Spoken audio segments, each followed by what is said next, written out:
එතන මේ ලකුණු වැඩිපුර හම්බෙන්නේ ලකුණු දෙකක් විතර තමයි හම්බ වෙන්නේ. ඒ ලකුණු දෙක ගන්න තමයි දැන් අපි මේ මහන්සි වෙන්නේ. හරි? right ගණන් 6ක් තියෙනවා. විශේෂයෙන් කියන්න ඕන අර වගේ දැවැන්ත ගණන් ඇවිල්ලා තියෙනවා අඩුයි. හරි. වැඩිපුරම ඇවිල්ලා තියෙන මේ වගේ පොඩි පොඩි ගණන් තමයි ඇවිල්ලා තියෙන්නේ MCQ paper එකට. right. එතකොට ඔයාලා දන්නවා භාග දෙකක් ගුණ කරද්දී ගුණ කරන්න හරයන් සමාන වෙන්න ඕනිද? භාග ගුණ කරන්න හරයන් සමාන වෙන්න අවශ්‍ය නැහැ. හැබැයි භාග දෙකක් ගුණ කරද්දී අපිට මතකයි පොඩි පන්ති වල ඉගෙන ගත්ත භාග ගුණ කරද්දී උඩයි යටයි ඒ කියන්නේ ලවයන් සහ හරයන් වල ගුණාකාර තිබ්බොත් කපන්න පුළුවන්. right. බලන්න මේ පළවෙනි ගානේ මේ භාග විජීය භාග දෙක ගුණ කරන්න තියෙන්නේ. හොඳට නිරීක්ෂණය කරන්න කපන්න පුළුවන් කට්ටිය ඉන්නවද කියලා. පේනවද? කාවද කපන්න පුළුවන් කියලා. ඔයාලට පේන්න ඕනේ මෙතනදී 4ට 4 ඒවා 1යි 8ට 4 ඒවා 2යි කියලා කැපුවා. තව පුළුවන් ඉංග්‍රීසි අකුරක් විජීය පදයක් ඒට ඒ කැපුවා. ආයි කපන්න ඉතුරු වෙලා නැහැ. එයන උත්තරේ මොකක්ද එන්නේ? උඩ එන්නේ 1 වැඩි කිරීම 3 කියන්නේ 3යි. යට කවුද එන්නේ? මෙතන පුතේ 1 තියෙන්නේ. 1 2යි b ගෙන් වැඩි කරාම කීයද එන්නේ?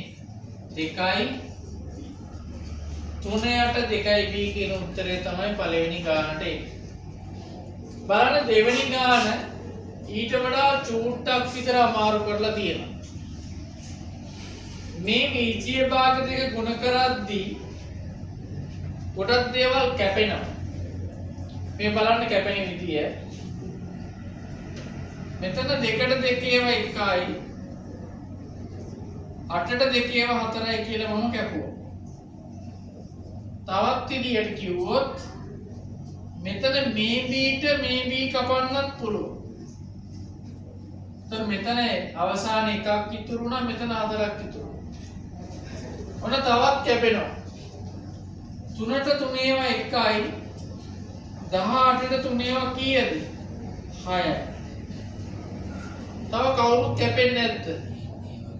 මෙතන A මෙතන තියෙනවා A වර්ග. A වර්ග කියන්නේ A ගුණ කිරීම A. එතකොට ඒවා දෙකක් තියෙනවා මෙතන Aට මෙතන තියෙන වර්ගේ එක එකක් කැපිලා තව එකක් ඉතුරු වෙනවා. ඒ අනුව සුළු කරොත් උඩ ඉතුරු වෙලා තියෙන්නේ එක්වරක් 1යි යට කවුද ඉතුරු වෙලා තියෙන්නේ? මෙතන තියෙනවා 6යි A 6යි A 4න් වැඩි කරොත් පුතේ 24යි A කියලා අපිට උත්තරේ ලැබෙනවා. එන්න ඊළඟට මේ ගාන තුන්වෙනි ගාන. තුන්වෙනි ගාන විශේෂයෙන් කියන්න ඕනේ සමහර ළමයි මේව මෝඩ වැඩ කරනවා. හරි? මෙතන මේ Aට මේ ප්‍රකාශනයේ තියෙන මේ කපනවා. එහෙම කපන්න පුළුවන්ද? බැහැ.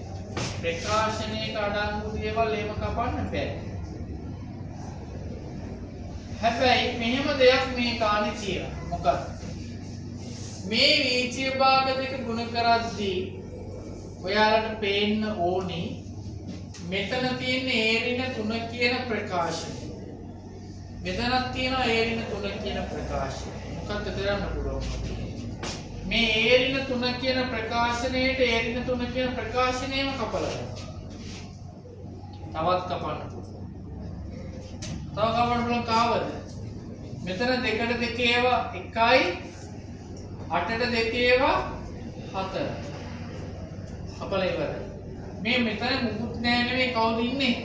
1 එකෙන් වැඩි කරලා මෙතන එකක් තියෙනවා. එතකොට 1යි A තමයි උඩට තියෙන්නේ. යට කවුද තියෙන්නේ? 4 වරක් 1 4. ඒ බෙදීම 4 කියලා උත්තරේ ලැබෙනවා. ඔන්න ඊළඟ ගාන. ඊළඟ ගාන විශේෂ ගානක්. මම මේ ප්‍රශ්න ටික ඔයාලගෙන් අහනවා. මෙතන 2a සහ 3a කපන්න පුළුවන්. සෝරි මෙතන 2a මෙතන 6a කපන්න පුළුවන්. මෙතන 2යි මෙතන 3යි කියලා එහෙම බෑ. හැබැයි ඔයාලට මෙතන b වර්ගයි මෙතන b කපන්න පුළුවන්.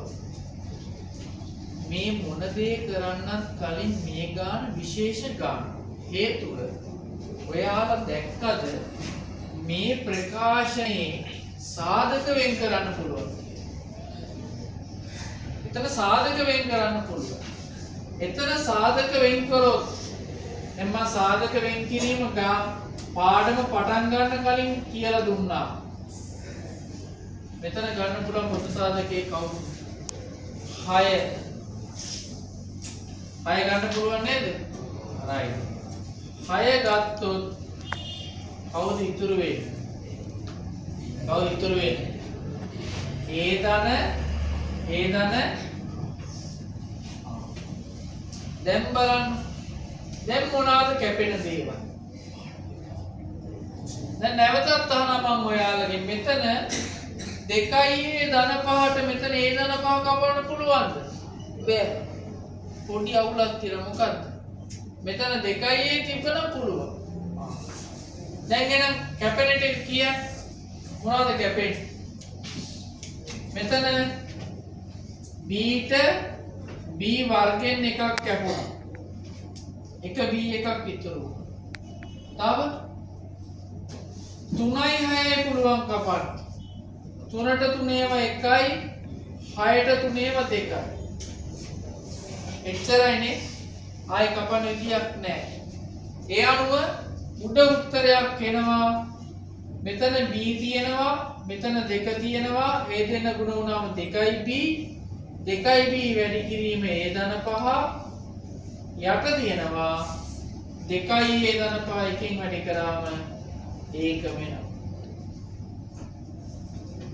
හරි මෙතනත් දෙක තිබ්බා නම් අපිට මේ දෙන්නත් කපන්න තිබ්බා. හරි. එන්න මේ පස්වෙනි ගාන ධර්ම ගාන. බලන්න මෙතන වීජ්‍ය භාගයේදී හොඳට බලන්න. මෙයා දිහාත් හොඳට බලන්න. පුතේ අර ගොන් වැඩ කරන්න එපා. ගොන් වැඩ කියන්නේ x වර්ගවත් මේ x වර්ගවල මේ x වර්ග කපන්න බෑ. ඔයාලා දැක්කද මේ වීජ්‍ය භාගයේ මෙතන උඩත් සාධක වෙන් කරන්න පුළුවන් යටත් සාධක වෙන් කරන්න පුළුවන්. එලෙසම මෙතන වීජ්‍ය භාග ගානේ උඩ සාධක වෙන් කරන්න පුළුවන් යට සාධක වෙන් කරන්න පුළුවන්. සාධක වෙන් කිරීම මතක් කරේ ඒ නිසා. ඒ අනුව කල්පනා කරලා පුළුවන් නම් කියන්න මම දැන් සාධක වෙන් කිරීම ආයෙ මතක් කරන්නේ මෙතනදී මේ උඩ සාධක ලස්සනට වෙන් කරන්න පුළුවන් මොනවද ඉන්නේ x ඍණ 3යි x ඍණ 4යි තමයි පුතේ උඩට එන්නේ සාධක.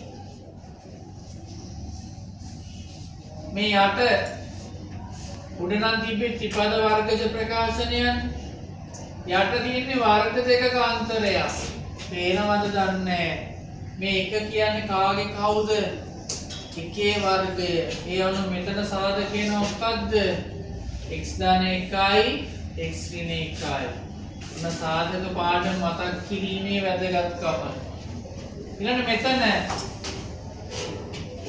x වර්ග ඍණ 2යි x ධන 1 මේකත් ත්‍රිපද වර්ගජ ප්‍රකාශනයක්.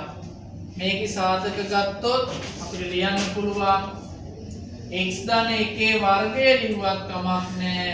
x ධන 1 වාරයක් x ධන 1 ලිව්වත් කමක්. ඊළඟ මෙතන x වර්ග ඍණ 9. 9 කියන්නේ අහවලාගේ අහවලා කාගේද? 3 වර්ගය. එතකොට මෙතෙන් දෙන සාධක මොනවාද? x ඍණ 3යි x ධන 3යි. බලන්න ෂෝක් ගානක් ලස්සනට කැපෙනවා. මොනවාද කැපෙන්නේ මේ x ඍණ 3ට x ඍණ 3 කැපුණා. තව x දාන 1ට x දාන 1ක් කැපුණා. තව කැපෙනවද? නෑ. උඩ ඉතුරු වෙන්නේ කවුද එතකොට? x ඍණ 4 x දාන 1. මෙන්න මේ දෙන්න ඉතුරු වුණේ. යට ඉතුරු වෙන්නේ කවුද පුතේ? x ඍණ 1යි x දාන 3යි. ෂෝක් ගාන. ෂෝක්. සාධක හොයන්න දන්නේ නැත්තම් කරන්න බෑ. එන්න අවසාන ගානට ඔයාලා මේ වීජ්‍ය භාග දෙක දිහා බලද්දී ඔයාලට ලස්සනට පේනවා මේවල සාධක වෙන් වෙනවා. මේවල සාධක වෙන් වෙනවා. කියන්න වර්ග දෙක අතරේ සාධක දැම්මොත් එතන එනවා x ධන y x ඍණ y.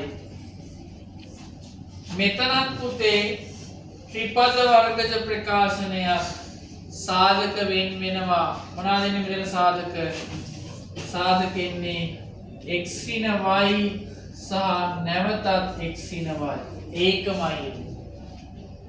මොන කාටද ලියන්න පුළුවන් x ඍණ y වල වර්ගය කියලා. ඊළඟ මෙතන උඩ තියෙන ප්‍රකාශනයේ පොදු සාධකයේ දෙක ඉවතට ගත්තා. යටත් තියෙන ප්‍රකාශනයේ පොදු සාධකයේ x ඉවතට ගත්තා. ඔන්න සාධක වෙන් කරා. දැන් කපලා දාන්න තියෙන්නේ.